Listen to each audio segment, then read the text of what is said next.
Dynasty Buys Sells. Let's go. Let's kick it off with a repeat transaction from last week. Oronde Gadsden. Yes, you may be buying high, but the price hasn't risen high enough. Hopefully you listened last week and dived in, but if not, there's still a chance. Look, I loved Gadsden as a prospect, but for the life of me, I didn't expect him to take over this tight room this quickly. Will Dissly and Tyler Conklin have both been passed over already. Gadsden's coming off a 29.4 point fantasy week, but that's not the most encouraging stat. He had a 79% snap share, 77% route participation rate, and I am not quite ready to anoint him an every week starter, but from a day 3 rookie, it is incredible. He's a top 12 dynasty tight end for me, and I would quite happily pay as much as an early second in tight end premium leagues right now, but according to Keep Trade Cut, as you can see on the screen, today you can still get him for a single third round pick. It feels like this is a great time to go out and buy high before the price gets even bigger.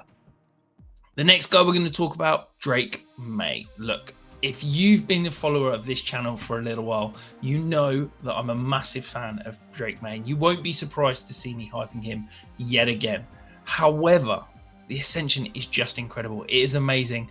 And I now have Drake Maye as my Dynasty QB3. As you can see, the market hasn't quite caught up with that. Keep Trade Cut have got him at QB4. DLF have got him down at QB8. And I'll be honest, he's closing in on those top two as well. He's currently the QB4 in fantasy points, averaging 21.1 points per game. And that's with a terrible receiving core. His deep throw accuracy combined with the scramble sprinting is an absolute fantasy goldmine. And I just don't see it dropping. I think that the Patriots are going to continue to invest in the wide receiver position. So the ceiling and the floor are only going to continue to increase. This may be your final chance to go out and buy Drake Maye. I feel like he is going to become one of those unobtainable assets very, very quickly. So yes, it's probably painful. You may need to pay as much as 3 first, but maybe the move is to pivot off somebody like Jane Daniels or someone like that. Maybe you can even get an asset thrown in. I would take Drake Maye straight up over Jen Daniels if I'm getting an asset on top. That is a move I would make 100 times out of 100. Now to get a little bit negative, let's time to sell Kenneth Walker. Now, the market values Kenneth Walker significantly higher than Zach Charbonnet. I get it. Walker's the better runner.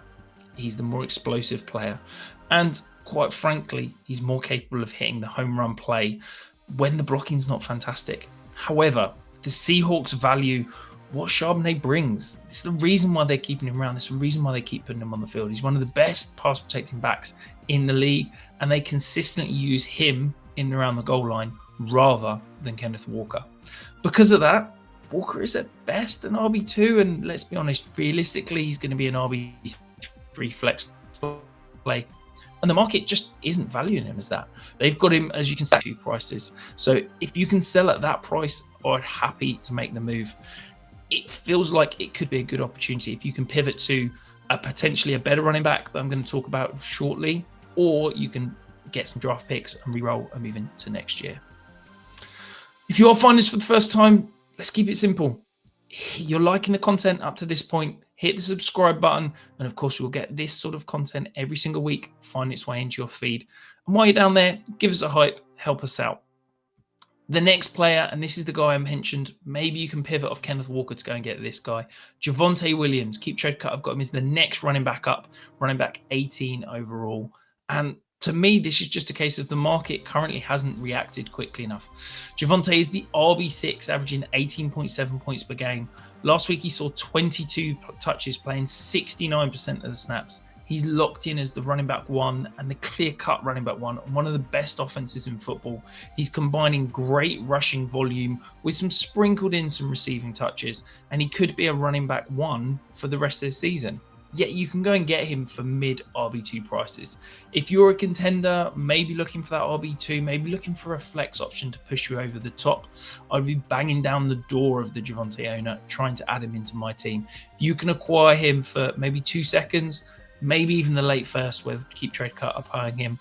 It does feel like it could be the move that is going to help put you over the top. And I'm not worried about it, the bottom falling out on this. I don't think Jaden Blue is a competent NFL player. Miles Sanders is a fumble away from being benched and is currently injured still. So I think that this offensive line is only going to improve as we get healthy, as we start to get some of those starters back. And I think Javonte Williams could be that little asset that you can acquire on the cheap that just pushes you over the top. Moving to the next guy, TreVeyon Henderson. Look, he's explosive. He's a talented runner. He's a talented receiver. But it's clear right now that the Patriots don't trust him and aren't going to give him the work in New England. So this is not really a buy for now, but this is a buy for next year. Henderson may not see the price drop right now, but I think over the coming weeks, as we continue to see Rhamondre Stevenson getting the majority of the work, TreVeyon Henderson's price is going to drop. As you can see, keep Chocut going running back 16, DLF running back 14. I think that's going to continue to drop. I wouldn't be shocked to see him falling outside the 20 within the next couple of weeks. So, yeah, I'm happy to go and take a punt on the talent. I think that Mike Vrabel will look to get him some work next year.